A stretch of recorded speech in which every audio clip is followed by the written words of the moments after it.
All right, welcome everyone. And we'll call the meeting to order. This is the City of Frankfort Board of Commissioners special meeting. Today is June 6th, 4 p.m. And I'll ask the Madam Clerk to call for the roll. Commissioner Thompson? Here. Sorry. Yes, here. Commissioner Unger? Present. Commissioner Waldridge? There she is. Present. Commissioner May? Present. Mayor Wilkerson? Present. City of Frankfort has a quorum. Alrighty, and I am Judge Michael Muller, and I call the Fiscal Court special meeting into session. And Clerk, please call the roll. Squire Sebastian. Here. Squire Blackburn. Present. Squire Dykus. Here. Squire Tracy. Here. Squire Tanner. Here. Squire Wisman. Present.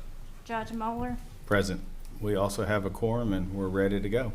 And we appreciate everyone coming today and doing this, our first joint meeting as respective the Fiscal Court new board and the City of Frankfort Board of Commissioners.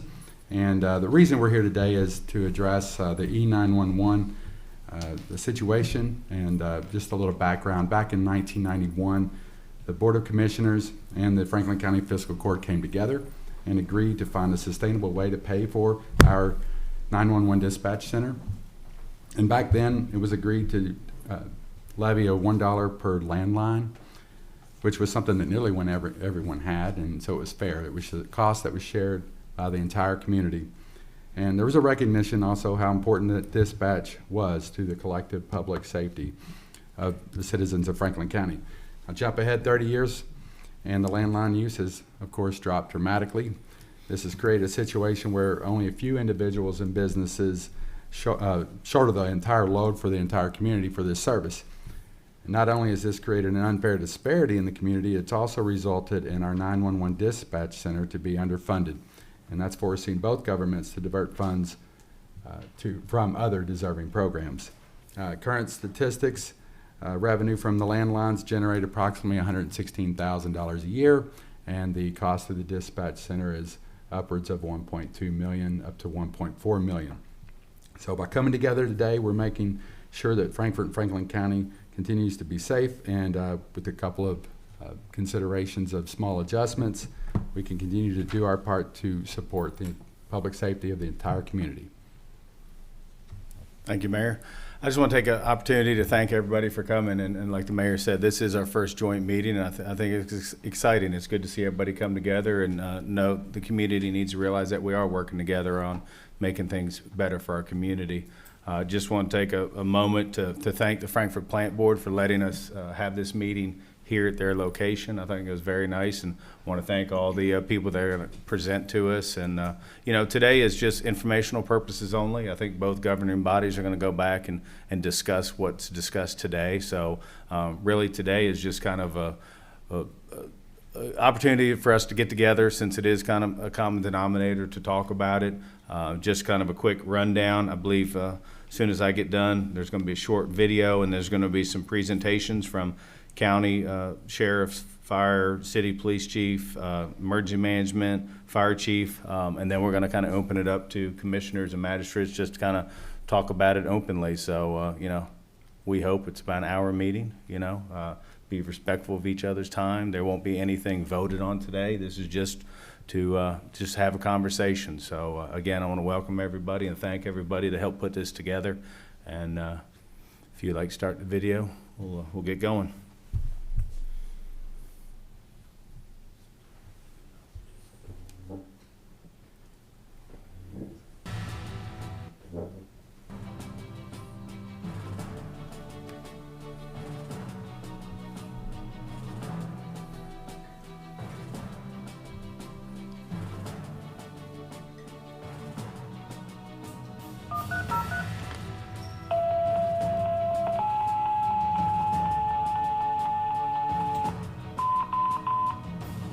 Med-3 County Station 9, Med-3 County Station 9.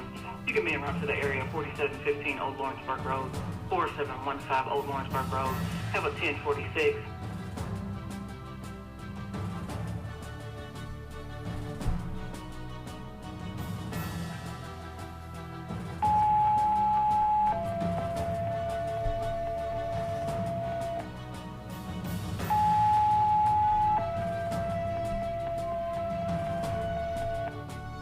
Dispatch Station out to Riverview Apartments, 101 Compton Drive in the laundry room.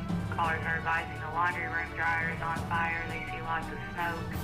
They're trying to get people to evacuate now. Riverview Apartments at the laundry room.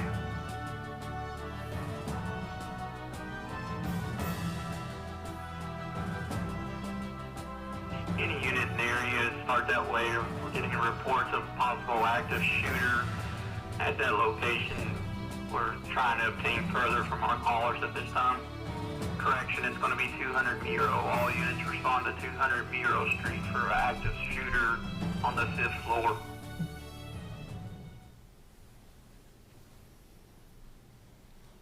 Good deal. Thank you for whoever put that video together. I think it hopefully shows the community how many people use E911. So at this time, I'd like to call the Sheriff's Department, and I know Deputy Willis is here.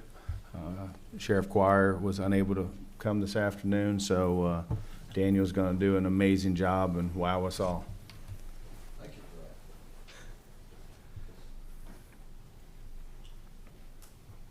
for that. Okay, the Franklin County Sheriff's Office has a very good working relationship with Frankfort E911.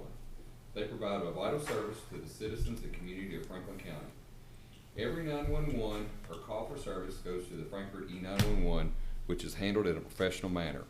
From January 1, 2022 until now, Frankfort E911 has answered 17,269 calls for the Franklin County Sheriff's Office. When a call is taken by a dispatcher, they start a call that is documented in the CAD system. It shows the caller's name, description of call, deputy's name, unit number, respondent times, deputy was dispatched, and when the call is disposed of. This is all vital information needed to complete a thorough report.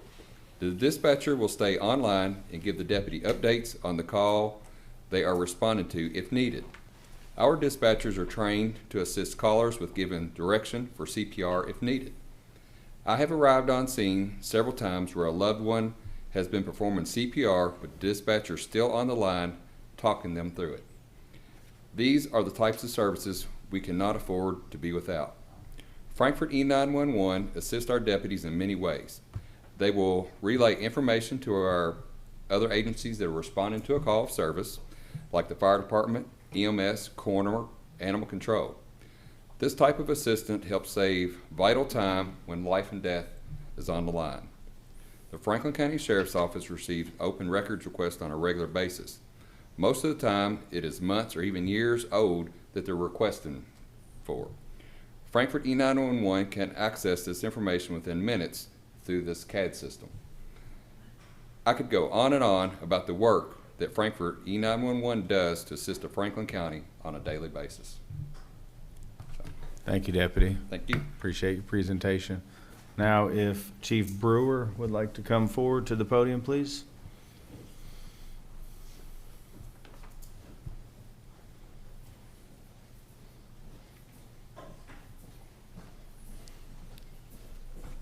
Thank you, Judge. Good evening, everyone. So just to give a brief overview of the County Fire's relationship with dispatch. County Fire operates 6 fire stations. We have approximately 23 pieces of response apparatus or different types of specialty units. In calendar year 2022, we responded to 3,430 emergency calls that range from fire, medical, various types of rescue, hazmat, general public service, special hazards such as trees blocking the roads. So for us, all of our calls go through dispatch one way or another. Most of them are all received through dispatch, and they dispatch the proper units out for the type of response it is. They take the information from the caller, and they will disseminate that information to figure out what stations and what units are supposed to respond to that call. Another way we use dispatch is they relay information and special instructions from our units to other responding units. There may be motor vehicle accidents, and if our units arrive on scene first, we may relay information to the sheriff's office or to an incoming MEG unit. So we rely heavily on dispatch to transfer that information. They also will have special calls or special addresses where we need to log special notes, whether it's how to gain access to someone who has a physical disability if there's an emergency. So they also have the ability to log special notes in there for us, so that if we go back to that address, they can give us that information as soon as we're dispatched. And another reason we use dispatch is for resources. So if we respond to a fire call, a lot of times our attention is focused on handling that situation, but we're also going to need special resources, whether it be gas utility or electric utility, someone to come help resolve that situation that we have to get shut off before we can finish doing our job. So we rely heavily on them. They'll call special wreckers if we have a large scene on the interstate or semi-trucks flipped over. And then also everything that dispatch does, they log all our times, they log all our information from the run, and then that is all interfaced with our incident reporting system that we'll use to complete our incident reports and all the responses that we make. So those are several ways that County Fire and dispatch are integrated together, and we rely on them. Thank you. Chief, thank you very much. Mayor? Okay, next up, we have the city police chief and fire chief, and I don't know if you all want to come up together, or you're welcome to, or however you see fit. And Chief Dusty Bowman, and Chief Jason Monroe. Ladies and gentlemen, good afternoon. Simply put, the way I would describe our E911 center, it is the heartbeat of this community. It is the lifeline that's needed. They're there 24/7, and I'm going to steal a phrase that I've heard from Chief Monroe in that it is truly an insurance blanket, full-time. Minimum staffing is 3 people. That way we can ensure there's a full-time county fire dispatcher, a full-time city dispatcher, and there's 1 dispatcher that's dedicated full to law enforcement. And why that's important is because they're all dedicated to a 911 line. So a 911 call comes in, now that takes them away from that service for a little while, and they have to cover. We realistically need a 4th individual in there, and we found that through some emergencies. When you go through some of the storms we went through, some of the active shooter incident, as you heard on the call, and realistically, we're 1 major catastrophe away, whether it be a wreck, whether it be a house fire, as the chief will tell you. We're 1 major incident away from sort of chaos in that room. However, the training they get, everything that they do is in a professional standard so that they can provide as much safety and care for the community. I mean, you think about this, as you just heard, 911 dispatchers don't just answer calls. They talk people through medical crisis, whether it be doing CPR, whether you have a homeless individual or somebody that's suicidal. They're that first contact that that person hears that might save a life. And that's why they are instrumental for the community and everything that we do. I can't tell you enough, and I can't stress this enough, they are as much first responders as any police officer or fireman that uniforms up. Thank you all. Thank you. So with the city fire and EMS, the importance of dispatch to us, we can start with the general med call or CPR call. They're already starting to talk someone through CPR as we are responding. They're picking, like Chief Brewer said, which units they go. So it's going to be a county fire truck and a city ambulance going out there, and they have to know which units to send, who's available at all times. There's times that we have ambulances and fire trucks all over the city doing different things. They got to know who's the closest. They got to figure out all these things at the drop of a hat. They have to think even faster than we do on scenes.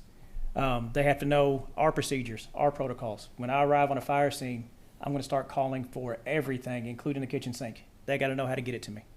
And I can do that with 1 call on the radio, and they take care of everything else. That way I can focus on the safety of my firefighters and my personnel. So they're kind of our lifeline, not just the community's lifeline. When you dial 911, you know they're going to send the right people, but we also know that we're going to get what we need on scene because dispatch is doing their job and they're very good at it. And that's what dispatch means to us and this community. Thank you.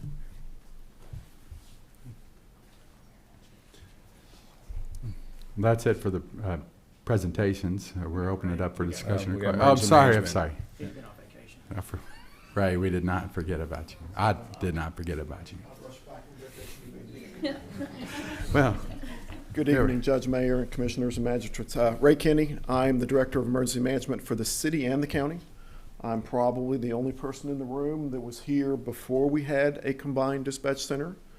Originally, 911 calls went to the fire department at behind City Hall. We had a dispatcher who worked at the police department. There was no sheriff patrol. They did court stuff during the day, so sheriff patrol started after I came on. Fire department, I'm not sure, they may have dispatched their own or gone through the city. Often when I worked at the police department, early, we would get a call. It would go to 911, they'd send the fire truck and the ambulance, and the police officer would be sitting there on the street and watch the fire truck go by. 10 minutes later, we get a call of an injury, accident, or a fire, or whatever it may be. There was a lag. We created a combined dispatch center. Now, folks sit right behind each other, and they're talking, they're typing. When I started, it was paper log, and they were handwriting things down as the call came in. They were dealing with one call. They have to transfer that information. So the technology has come incredible. They just work together, see the call pop up, and the information's shared. They're dispatched out at the same time, and the response has improved greatly. So for my office, I plan for us not to have emergencies, but we know that's not true. It's all hazards. We heard the mention of utilities. We have a fire. Sometimes it's a wire down, a tree down, house on fire, people trapped inside. On March 3rd, we had probably 200 of those during one shift. Critical, extremely critical calls. And we had officers, firefighters, utilities. Everybody was running nonstop for about 8 hours. Dispatch, loaded up, and we had extra response during that time. That ended up being a FEMA disaster for us in almost all counties in central Kentucky. So for us, having a direct contact with the dispatch, learning what calls come in, whether it's an accident, which we have no control over, we just have to respond to. We help manage those incidents, and we try to prepare for them not to be a disaster. Sometimes they end up like a natural disaster, really overwhelming us, and our activities may go days, weeks, or years in the response. And my work is directly with dispatch to immediately find out the number of calls we have, the severity of the calls, to make sure all of the departments work together, our first responders, our public service agencies, our social service agencies, governments. We bring together all that information and bring it together. So it's very critical. We have a very, very good dispatch, and we fund them. And I'll go back to landlines. Also started before we had cell phones. And everything, we used to drive around, we would put dimes or quarters in our pockets out on patrol so we could call dispatch if we didn't get a radio call. And then the cell phone came out. And we could only pretty much use that after 9 p.m. And I worked late shift. That was the coolest thing to have a cell phone. Now, many people have 2 cell phones. They've ditched the landline, and they're using their cell phone from their home. So it's totally changed how we get calls. We used to get one call from a house fire from the people inside on their landline. Now we might get multiple calls from cell phones all over the place reporting they see smoke. So things have changed a lot in my last 30, 35 years here. And I think that a lot of credit goes to centralized dispatch and the need to prepare for them to do the right thing. Thanks. Thank you, Ray. So, Mayor, if it's okay, I guess at this time, we'll kind of open it up for questions. So I guess if anybody wants to get started, we'll just kind of raise our hands and we'll go around the room. There's no rhyme or reason how we're going to do this. It's just a conversation for informational purposes. Squire Tanner. I got 3 or 4 questions, and I'm sorry, but I need to get updated and up to speed on everything. Number 1, who owns the equipment now? Is it leased, or does the city or the county own all the equipment in the dispatch center?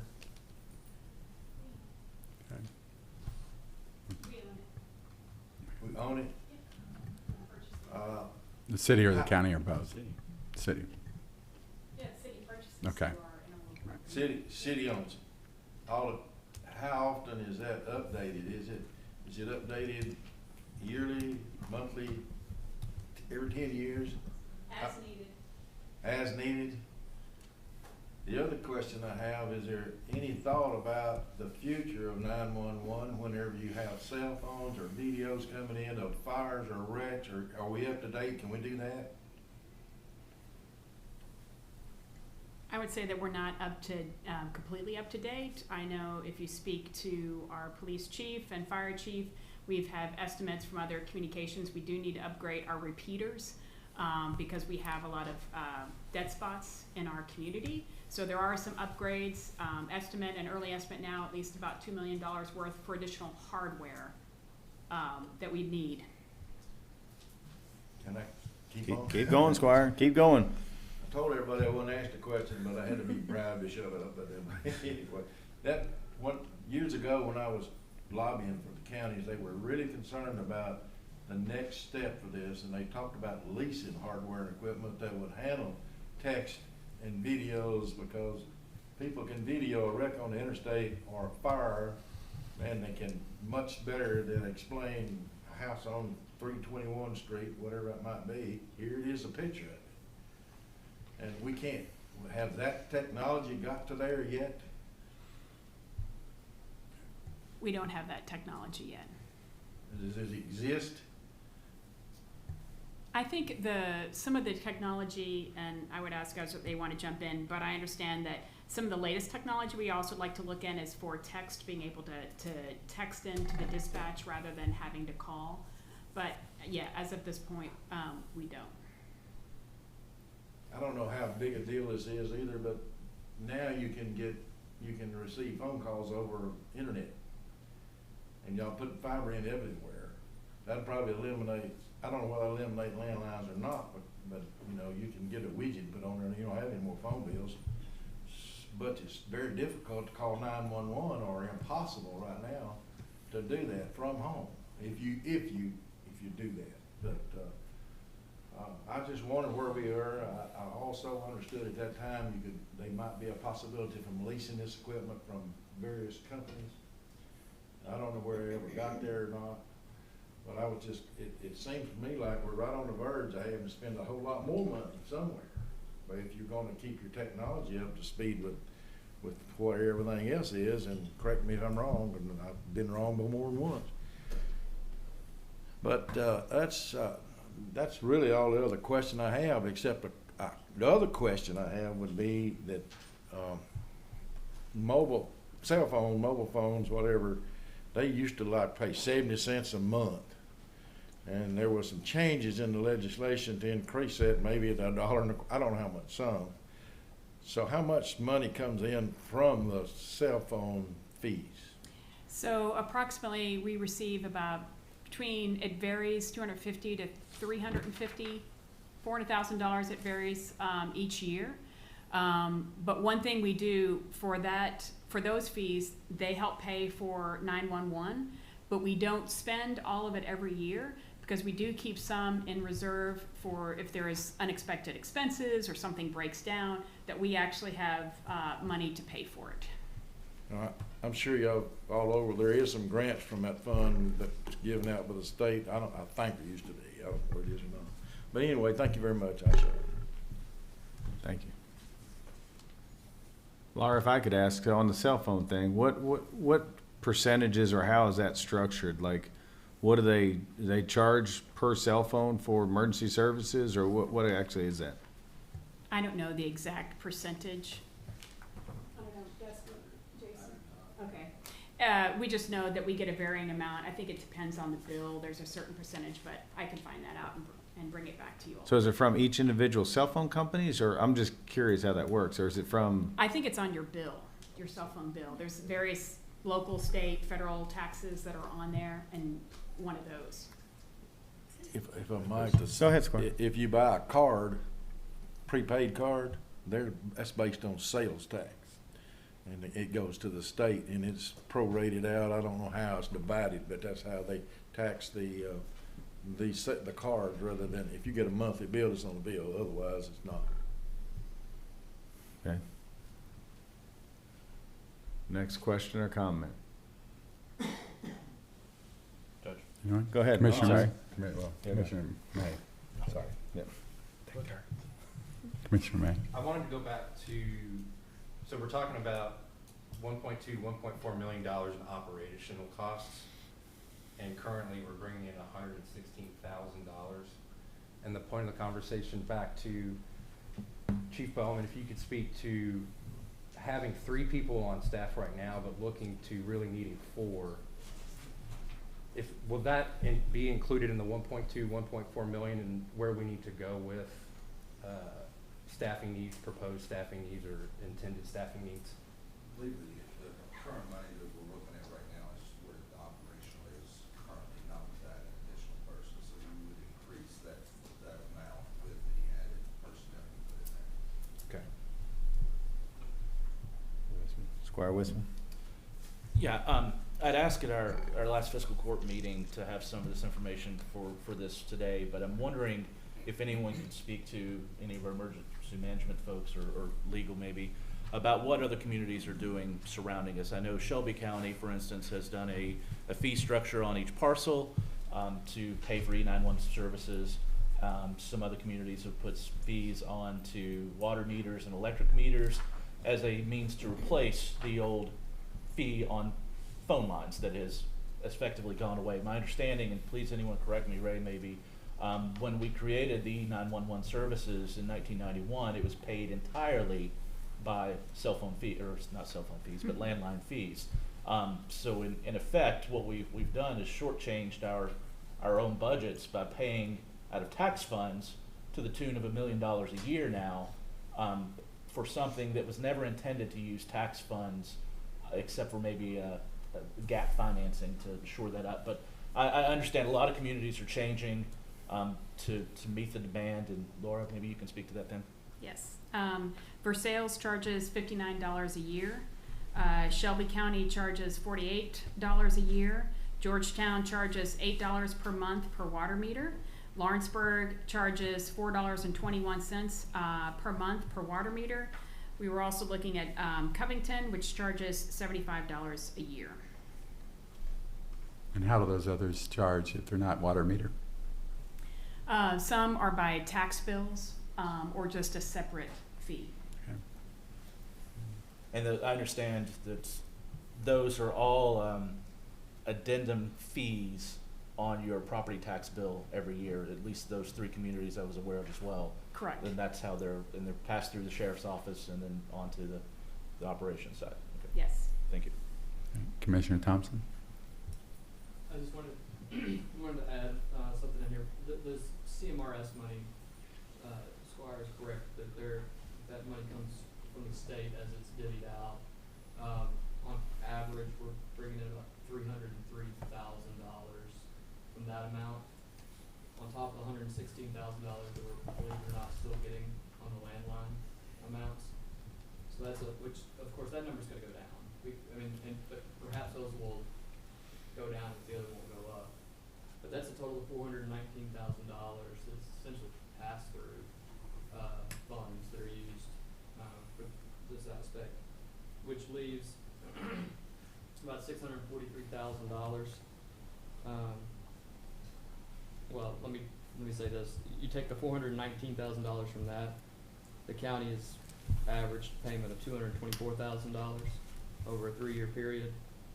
That leaves $634,000 that the city has had to pay out of general funds or some budgetary amount, and the county is out of pocket the $224. So it's about 74-26 split. Per the agreement, yes, it's 70. Per the agreement, it's 75-25, and just to also reiterate that we do not spend all of the state CMRS money every year. So we do keep that in reserves just in case of emergency.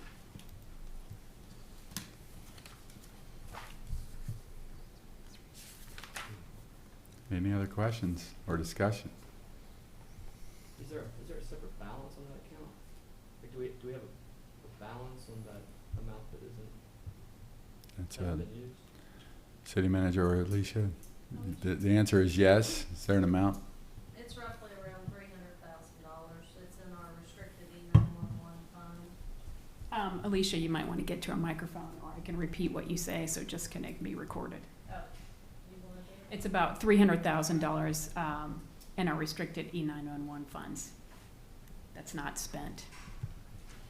How much on average are we putting away and not spending on average?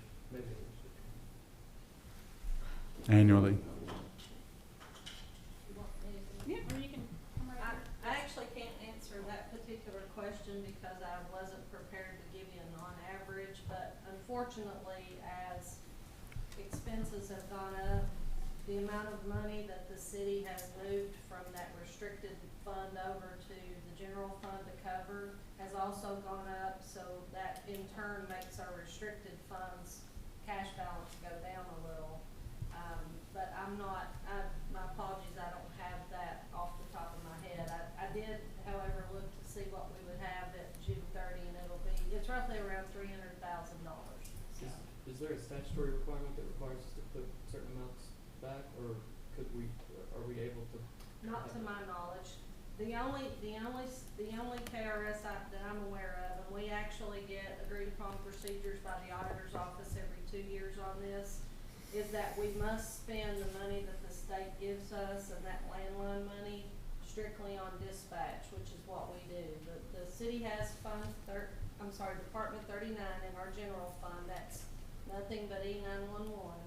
Then we also have this restricted fund, and we try to keep some money in the restricted fund to cover some of those larger capital items we need to purchase. And then we move some money over to help offset the general fund. And when we bill the county, we remove that amount that we move over from what you guys have to pay. So we do give you credit for that on the invoices that you pay. So you're paying the deficit amount and not just an expenditures amount, if that helps any.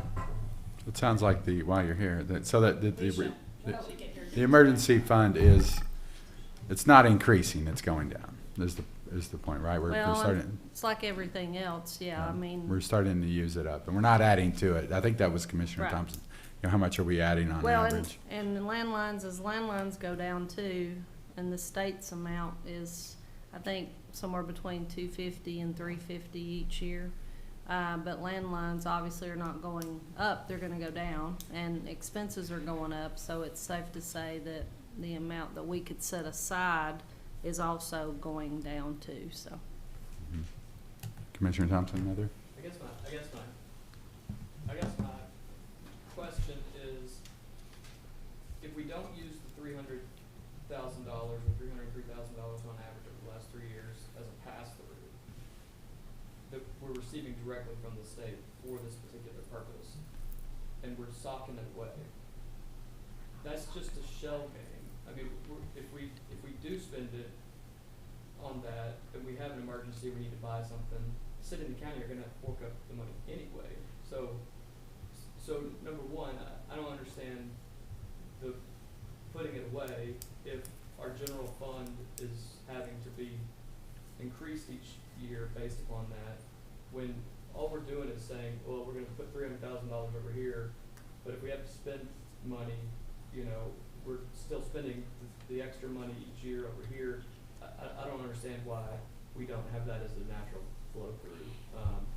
But if there's a reason, if we're required to, I understand. But if not, we're creating a problem that doesn't exist. And I mean, yes, we may have an emergency, but that money's going to come from general fund. I mean, we're just saying this money is different from this money, but it's the same money. I would like to City address manager. that. It's not a shell game. We're not hiding anything. Sometimes if we had ended up with 300,000 in previous years, it would have been lower. What this allows is that if there is purchases to be made, that we can do that out of the funds, and we do it very strategically. But there's nothing nefarious. It all goes 100%. So even if we use that, let's just say $250,000 to $300,000 that we get from the state every year, we zero it out. That still leaves a sizable $600,000-700,000 that has to be paid. It's for us being prudent with our funding, that if there is emergency purchases for repair, that we can do it quickly without having to go back to the county and bill or talk about it. bid it out, do whatever, that we can quickly take care of it. It's strictly to be prudent and to be safe. If I can step in and say, I think what are you saying? Like if we had a deficit last year, Right. and we had to put 600,000 into All the I'm saying, 911, why didn't we use the 300,000 if it was restricted? well, first of all, I want to say I don't think anything nefarious is going on. What I'm saying is that if I have $300,000 and I put it in a savings account and I want to use that $300,000 if there's an emergency, and I don't use it for the $300,000 that I need to pay for the annual E911, I'm still going to have to pay for the emergency at some point anyway. That's still going to be money that we're going to be out. And so I just don't, I don't think it's nefarious. I think it's just one of those things where we're creating a restricted account for those items that we could go ahead and already spend annually anyway. If there's an emergency, that's why we have the general rainy day fund anyway. And I don't think it would require, bidding and things of that nature. I think it would be like any other, emergency purchase that would have to go through and require the mayor's signature. I'm just saying, why are we making the accounting more difficult? Because at the end of the day, we're still going to spend the same amount of money if there is an emergency. Mayor, if I Yes. may. So I started with the city in 2020, and at that time, we were moving $220,000 a year over. I actually increased it to $330,000. So we're actually moving over about what the state gives us. So we're really only keeping, roughly around $100,000 or so of that money. And the fund balance each year for E911 has gone down since I've been here because we've been moving more money over. And on top of that, we do actually have some expenses out of that restricted fund, Commissioner Thompson. It's just this year alone, we've spent about $160,000 in expenses in that restricted fund, in addition to the expenses that we've had out of the general fund as well. But if we So- spent $160,000 this year, we wouldn't have had to have spent $160,000, say, last year in the pass-through money. That's all I'm saying, is that it's, Well, so if I may also, when I got here, and I feel comfortable saying this because I know a lot of you guys are newer. What I was told was that it was kind of a silent agreement of sorts with the city and the county to not move all that money over because we didn't want to have these huge capital expenses and not have at least some money sitting there to cover those. For instance, the CAD system was around a $260,000 or $70,000 system in just year one, and we've got progressive payments in the next 4 to 5 years. I don't recall how many years, like $83,000, $87,000, $90,000, $95,000. And then the other thing, for the city's benefit at least, and the sake of the city, if we have to spend on capital expenditures, I believe we, as good stewards to the county, would have to let you guys know we're doing that so you can put that into your budgets. Correct. And then most likely we would get the payment the following year. So some of that is strategic. I mean, I have increased what's gone over to the general fund. I haven't moved the entire amount over each year, but I have increased it some, so. I'd I don't also know if like- that helps any. maybe I'd like to also Hold on. focus on the future. So we're here today because we know that $1 per month per landline doesn't work. And if I think about the future and just internal discussions that we've had, that if the 911 dispatch center was fully funded, we could take the funds from the state and build that up, because we know we're gonna need to spend about $2 million in upgrading our repeater sites and our radios. So we could take the funds, the state funds, build that up for a few years, and then pay for it out of that. So then there wouldn't be a dramatic ask on the city or the county side for $1 million. So if we use that as a way to build up for these large capital purchases, I think it's better budgeting for us in the long term. So I think moving forward, let's think about, like, everything would be in the restricted fund. We'd have certain rules, and then we could better manage the funding and the payments for not only operationally, but for capital purchases. All right, I'm going to Squire Westman. Yeah, I'd like to thank City Manager for saying that.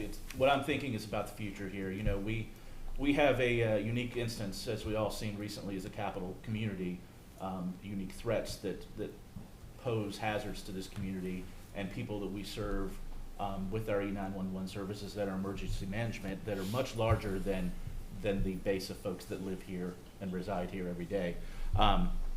I want to think about the future here. I don't want to frame this conversation into what the city's responsible for, or the county, or what the divide is, because no one thinks about where their division line is in their district when they call E911. They just know they need help, and we need to find a way to cover it. We had an agreement in 1991, effectively, that jointly combined us to create a service that was better than we could do individually, right?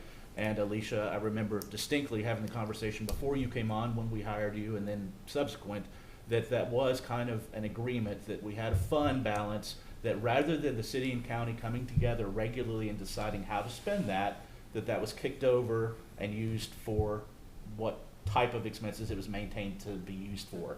So that we could meet the need more regularly, more easily, without having to negotiate the political system of what those funds were to be used for. So those funds from the state in many ways are shared by the city and county in our equal responsibility, right? So setting those aside, I remember the conversation distinctly that was an easier way, rather than going back to the two political bodies continuously, to meet the need of the shared service. So I think that's a good way to proceed. But again, I want to focus on the future of this, and I wanted to ask specifically about where we sort of see E911 going in the future. What are the needs? What are the capital expenditure needs? What are the increased staffing needs? I remember that conversation has been going on for many years, that we need increased staffing, particularly in light, I think it was 3 or 4 years ago, we had some retirements that really affected, and people were very concerned about just meeting minimum staffing needs because we had no real reserves. So can you all speak a little bit maybe to what kind of future we're looking at, what conversations have had or been done with emergency management staff and others about new technology, as Magistrate Tanner spoke to, and sort of where the E911 is going in the future. I'm sure you all have been in conferences and things that are talking about what other communities are doing, because everyone's sort of tackling this thing right now all together, and I'm sure there's some trends that we're maybe seeing that we aren't aware of. If you could kind of inform us on any of that. Squire, who were we asking that to? Any Who is qualified to answer looking this over there, I was like, question? I don't know if somebody's acknowledging you or what. Jump up without an invitation. I was about to get into that mess. You wanna go So, to the microphone? clear up some things. You want to go to the microphone? And since you're already up. Yeah. We should move it. Should have moved you all over there. But to kind of answer Squire Tanner's question, first off, I was messaging with our E911 director. There is no technology he knows of somebody being able to contact 911 through video. The other side of that is, if they're going to have to, even if there was video, they're going to have to communicate an address. Just showing us a picture of a house or a video, that doesn't tell us where we're going.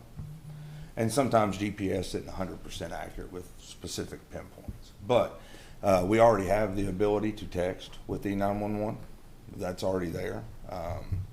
In fact, we just had a conversation earlier with, in our briefing and stuff, with the transportation cabinet about some different things that could have went smoother and stuff, as far as cutting out some middle people, because they had staff that was texting one person who was texting another to tell a supervisor to let us know they were still at somewhere, when they could have just texted E911 themselves.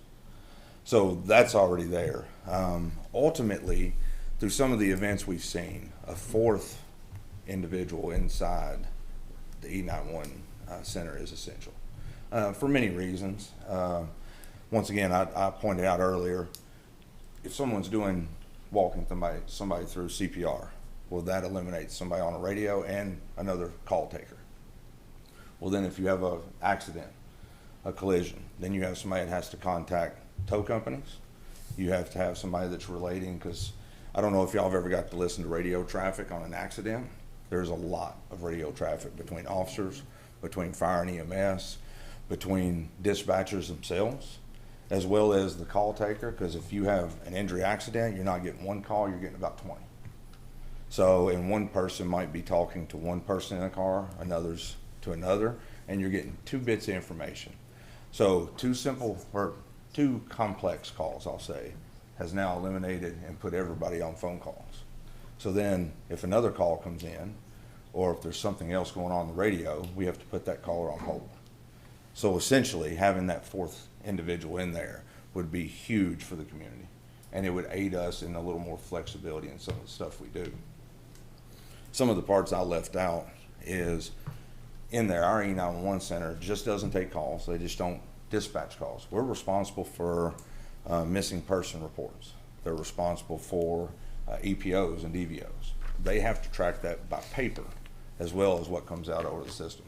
So we have people that's responsible for maintaining those files every day because there's expiration dates they have to keep track of, everything from that point.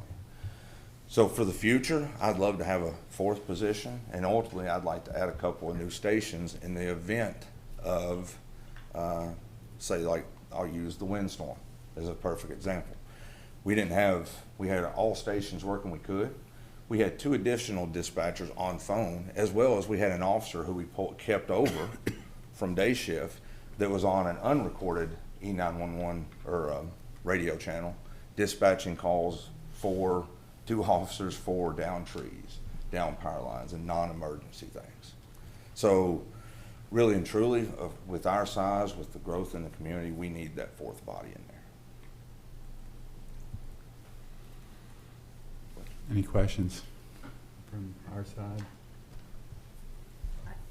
Can I just clarify? Yeah. I just want to make sure I understand. It Yes. sounds, oh, I'm sorry. It sounds like an extra staff person, full-time staff person, and about $2 million in upgrades.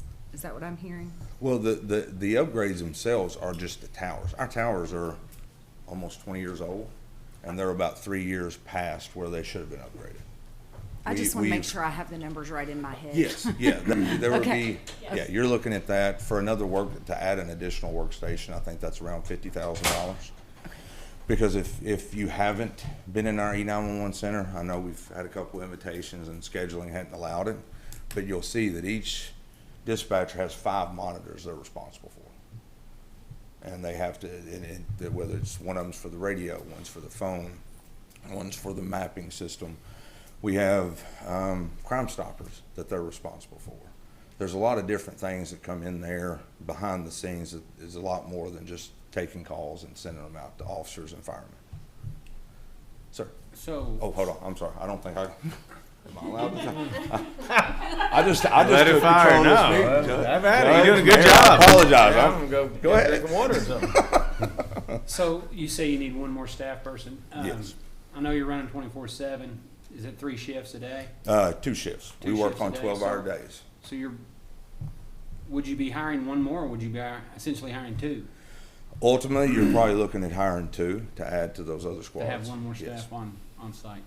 Okay. But if I could ask, it sounds like that's really an issue when there's something tragic happens, a storm or something kind of Well, off that's kilter. the extreme thing, but even if it's not, I don't want to say something like a storm is, but if you take, one day we had a tanker that overturned and spilled, well, then that ties up a dispatcher permanently because they're going to be affixed to emergency management, making every call for them, so that pulls them away.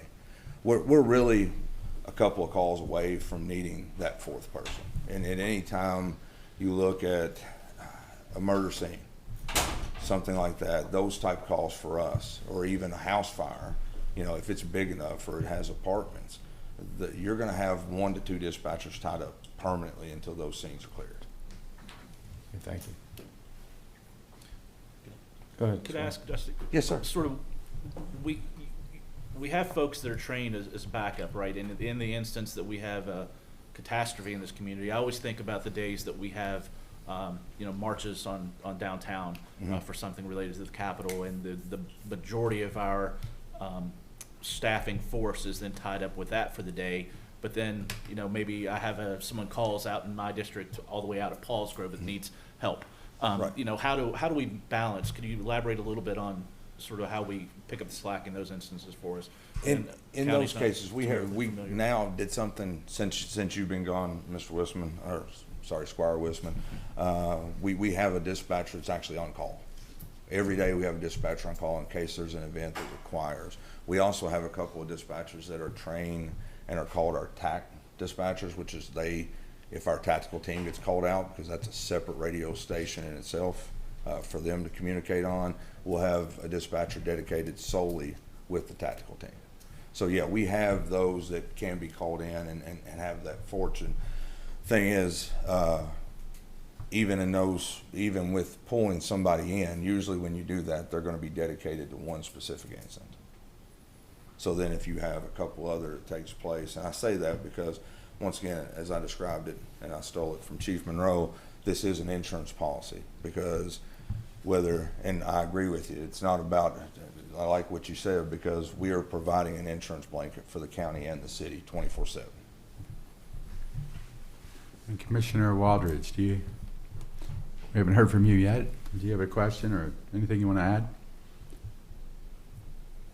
add? I appreciate everyone sharing again all that they have, because I think I've gone to all of these meetings, so it's pretty redundant. But for the most part, I think we're here, looking to see, are we going to increase our fee for E911? And have we come to a conclusion, or will we be coming to a conclusion that this is called the city and the county E911 and that this needs to be split? I think when we're looking at this, that we need to understand that I think it may have been Squire Tanner said something in regards to the equipment, and we took responsibility for that. And I think Commissioner Thompson then shared, the expenses coming out and if we needed to go in our rainy day fund. I just want to make clear, we're here to do a partnership and continue this partnership, but we're looking and trying to increase a fee. We're also looking to divide this evenly, as it is the city and the county 911. When we look at our equipment, yes, I guess to Squire Tanner's comment, you could say that it's the city. Technically, it's really not. We are managing it, we are housing it. But really, it's our equipment that the city is managing and taking care of. Those funds coming in right now from you as the county, city, and state are taking care of those items and paying for those items. So I want to make sure that the verbiage that we're using, even though we're managing and housing that, it's the E91 equipment that we are now trying to make sure and trying to get to where we can be 50-50, which to me only makes sense. When we look at the increase, maybe that's something in regards to how much effort that it took into clearing for the gun incident over at the transportation area. What does that look like, and how many people did it take from the city and the county to do that? And is it comparable to what they are spending into our E911? I think we need to take that in consideration as well. I think going back to what City Manager Haig had shared, also in regards to the strategic spending, and I believe Alicia touched on that, is it does make sense to keep some of that money going over into an account for us to be able to have expenses that may pop up or screens that may die out. Therefore, we don't have to call a special meeting for us, the commission, to approve and the county to approve.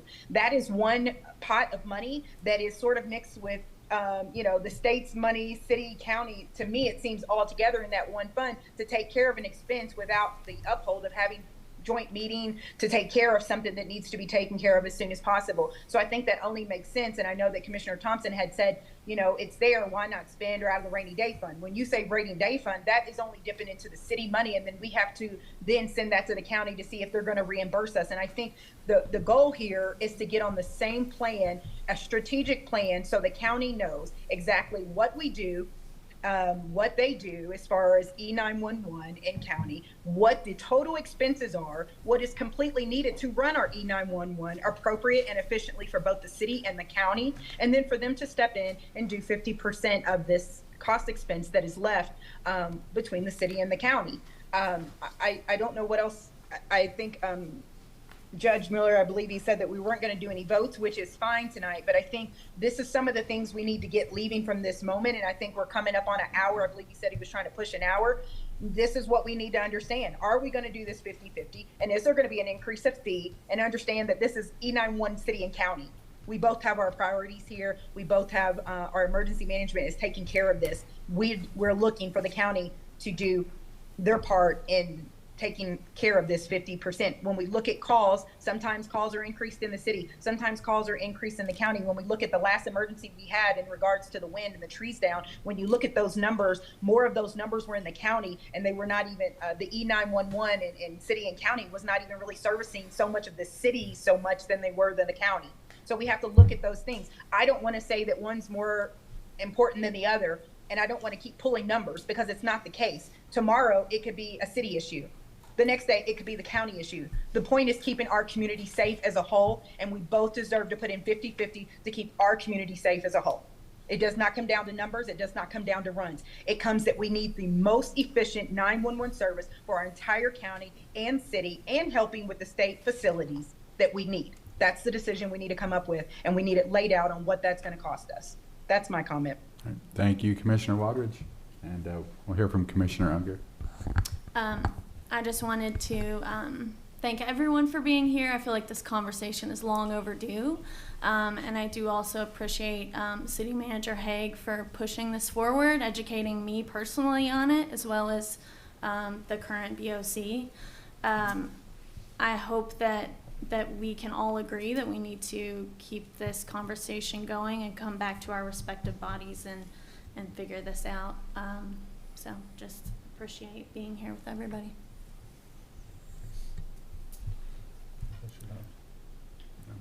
Any others? Well, I want to give the county a chance to take a turn too, but no. Commissioner Thompson. Thank you, Mayor.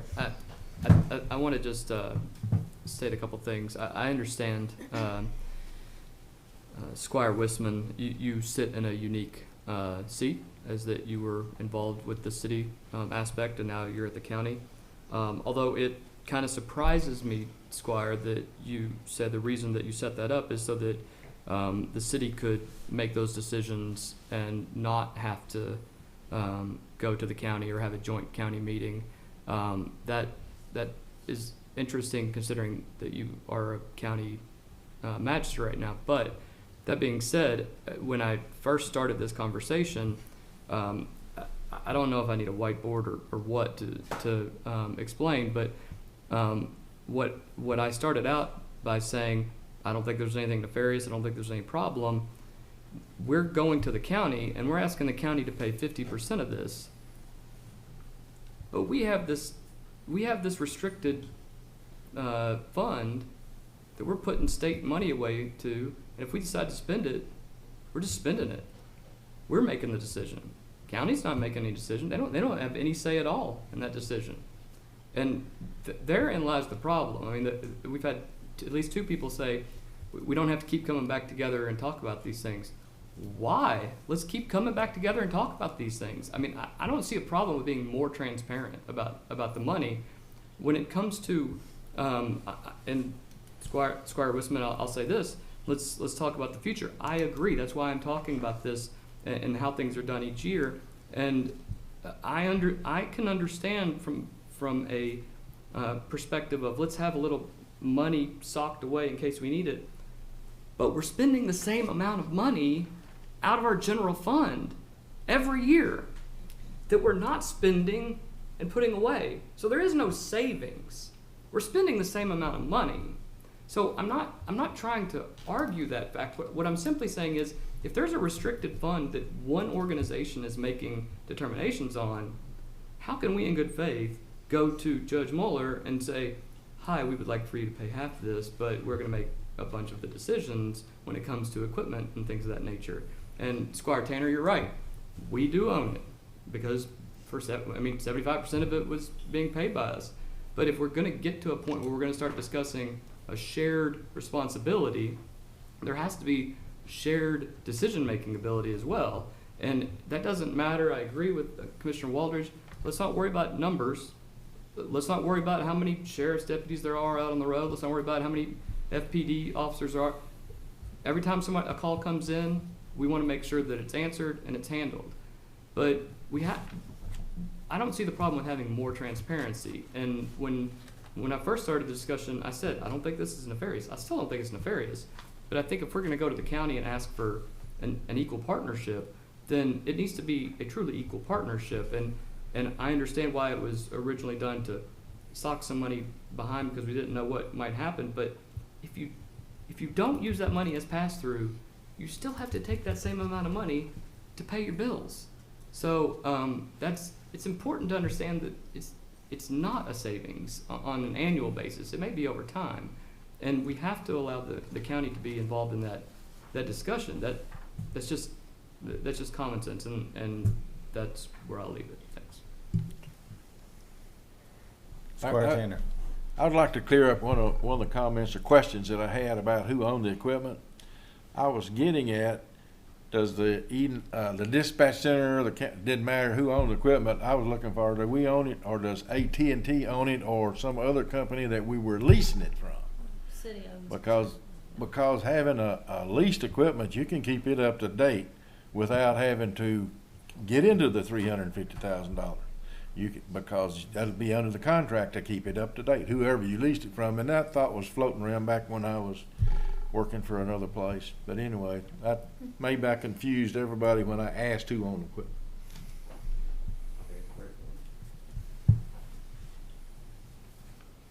Mayor. Commissioner Yes, Walden. Commissioner Watt, yeah. Thank you for that, clearing that up, Squire Tanner.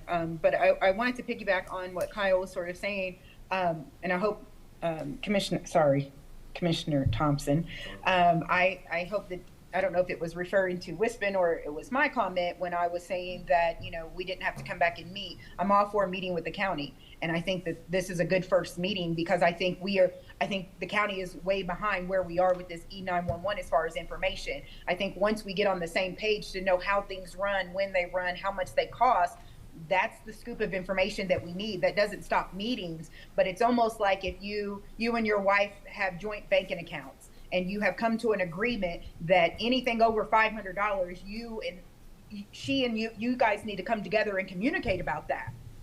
Anything under $500 she can go spend on her own or whatever that may be. And that's what I'm trying to express. Like if something happens and we get hit by electric, like lightning or something and our screens go out, that's something we can go ahead and do if it's underneath of a certain amount. And the county is aware that we, the city, will go ahead and move forward and correct that if it's underneath of a certain amount. If it's over a certain amount, then we come back together to see what that looks like, whether that's RFP, whether they can get a better, count, amount than we can, whatever that is. So I'm not opposed to meeting, but I don't want to feel like we need to be meeting every single month or every single week in regards to something when we can solidify what that account fund is for, when it can be spent, and to also make sure that we're communicating with the county when that expense is needed and when it's paid for. And I think that's the county has felt, I wouldn't say slighted, but they've been left in the dark on really how this works and how everything else works as far as equipment, cost, and expenses, and also what we look forward to, the 2 million and maybe 2 more people, 1 person on site and maybe a couple of stations. This is the information they're wanting to gather to make these decisions. And so I think that still coming together later on is definitely a need, but I think we just need clarity on when we spend out of that count, and do we, the city, have the only say on expending out of that count, to what degree or what expense. I hope that makes sense. Can I say something, please? Yes. If you don't mind. So the county budgets for around $250,000 to provide to the city. We bill the county quarterly. They send over a payment for E911. The city is currently budgeting for all of E911. So we budget for and treat E911, whether it's the restricted funds or the general fund, Department 39, exactly the same way we do every other fund that we have and all the other departments within the general fund. So I don't exactly know what Commissioner Thompson's trying to say there, except what I'm telling you is that we are doing this exactly the same way we do every other fund that we have. And it's my understanding the county is only budgeting for what they send to us. We still have to do every other expense for E911 exactly the same way we do all the expenses for the city. So there's, I mean, and a lot of that stuff comes to the commission when it needs to. All POs are approved. We budget for things. We budget for expenses out of the restricted fund. We budget for a transfer to the general fund. We budget for all of the expenses coming out of the general fund, Department 39. So it's as transparent as any other fund that the city has. I just want to make that clarification. Thank you. Squire Wisman. Yeah, thanks, Judge. You know, the E911 agreement as we have it currently is effectively for the city operating a service that we're contributing to. This is my understanding, maybe someone could correct me. The E911 center, the dispatch center, is a city function at the moment. The county is just contributing to that. It was set up this way so we didn't have to do this dance so often. And I think it's worked, and it's a testament really that for 32 years it's worked without much interaction between the city and the county, except for now we're coming to a time where technology has changed and we need to find another way to fund this program. You know, there's been a few suggestions here. I'm not of the opinion that I want to change that dynamic so much. I think it works well. The city has more resources in many ways in this area than the county does, and I think that's to the benefit of our community. We need to come up with a different way to pay this. I'm not in favor of taking additional tax dollars that we're thankfully somewhat maybe being forced into this conversation because of the revenues that we're going to be losing in the future. But I think we need to come together to find a new way to transfer this old fee on landlines to a new opportunity, and the state's only given us a couple of venues to do that. I also think it behooves us to start considering an ask to the state to help out and contribute to this fund, given the services that we provide to the state. We all know that the state's contribution in lieu of taxes is minimal in this community, so maybe this is a way we can start having that conversation. So I suppose the request, I have two requests, is if we can get an actual breakdown of everything. I have, you know, the state's 250 to 350. I have cell phones are 350 to 4. I have landlines are 116. The city's 600 and the county's 224. If we can get an actual breakdown of funds that we're spending right now, and I know I got it, Laura, but I'm not sure that everybody did, as well as what potential costs there are that we're facing in the new future, 2.5 million or whatever it's looking like here. And I suppose I'm going to suggest that maybe it would be a good opportunity for the mayor and the judge to set up a task force to look at this and look at our alternatives. I personally think that the way forward that is favored by most counties right now is a fee on county property taxes per parcel, and I think that's likely going to be the way that we have to go, or we have to consider going, but I don't see us answering that today.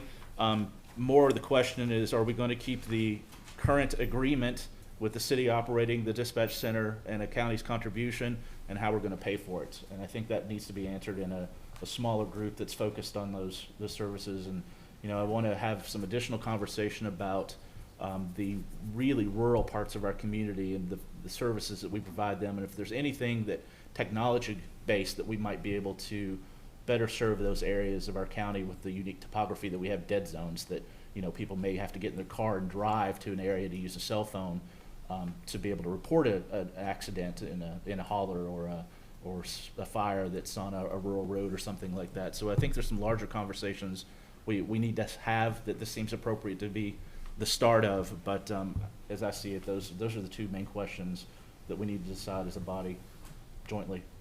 So thank you. Perfect. Mayor? Does anybody, well, I was going to say, does anybody have any objection to that, where the judge and we could put together a committee, if you will, task force, and get input and bring back to the respective boards a possible solution? That's something we could vote on. Any discussion on that? I have no objection to it. Commissioner Waters, comment, question? I did not have one on that or on Mr. Wisman's 2 or 3 items that he had. I had a statement just to say, you know, E911 is a little bit bigger than sometimes what we look at, because like the city is getting ready to buy another ambulance, right? And we do the ambulance service for the county as well. So I just want to take that in consideration. It does go a little bit further than just E911 and the expense that the city is putting in, because we do run the EMS service for our city and the county, and we do a lot of transfers, and the expense of a EMS and updating all of our ambulance and things like that, it's a cost expense. So I just want to throw that out there to keep that in the minds of everyone else, being that Squire Wistman had brought up maybe a task force. I think that's a good idea, and I think that putting the cost of our EMS ambulance and things of that nature on there as well. So It's an City excellent point, manager. and we do have a separate EMS agreement with the county that is up to date. I think there's 2 more years left on that agreement that deals specifically with purchase ambulances, calls, costs, That's things like not that. on the agenda today. Correct. So I just want to say that there is a separate agreement on that. Right. That is not a part of We it. understand, but it's not on sorry, I was just adding that to. the, right. I give her. We hear you. We hear Squire you. Wistman's task force. I apologize for that all to be one. Sorry. I'm gonna ask anybody in the crowd, anybody have any information or anything you would like to share before we adjourn? Crickets. Anybody else? I'll entertain a motion from the Motion member to of the board. adjourn. All right, we have a motion to adjourn. Commissioner Walters, we have a second. Commissioner Unger. All those in favor, say aye. Aye. Aye. Any opposed, same sign? All right. Thank We're you guys for adjourned. coming. Can I use your gavel? Sure. Judge, move to adjourn. There is some things that. All right, do I have a motion to adjourn? So moved. All those in favor say aye. All those I opposed say voted nay. no nays. I voted We aye. are adjourned. I was out of order. It's okay. I don't think.